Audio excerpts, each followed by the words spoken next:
சகலத்தையும் நடத்துகின்ற சக்தி ஒன்று இருக்கிறது.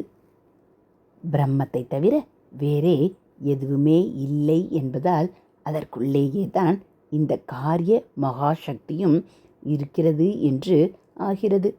ஆகையால் நிர்குணமான பிரம்மத்தை உபாசிக்க முடியாதவர்கள் அதன் சக்தியிடம் மனசை பக்தியில் திருப்பிவிட்டால் அப்புறம் அதன் காரியமில்லாத ஸ்வரூபத்தை பற்றிய ஞானத்தை பெற முடிகிறது.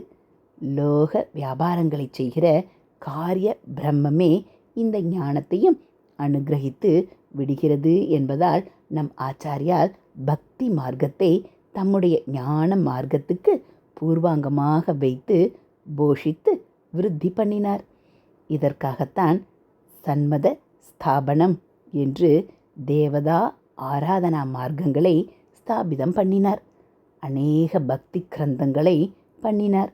இந்த தேசத்தில் ஒரு மூளை முடுக்கு பாக்கி இல்லாமல் சேத்ராடனமும் தீர்த்தாடனமும் பண்ணி அங்கங்கே எந்திரங்களை ஸ்தாபித்தார். ஆலய பூஜாக்கிரமங்களை ஏற்படுத்தி கொடுத்தார். சன்மதங்கள் காணபத்தியம் கணபதி, சாக்தம் அம்பாள் சக்தி, சைவம் சிவன், வைணவம் விஷ்ணு, கௌமாரம் முருகர், சௌரம் சூரியன். ஆதிசங்கரர் ஏற்படுத்திய இந்த சண்மத ஸ்தாபனத்தை அவரவர் விருப்பப்படி வணங்கி இறையருள் பெறுவோம். ஹரஹர சங்கர ஜெய ஜெய சங்கர, ஹரஹர சங்கர ஜெய ஜெய சங்கர. மகாபெரியவா சரணம்.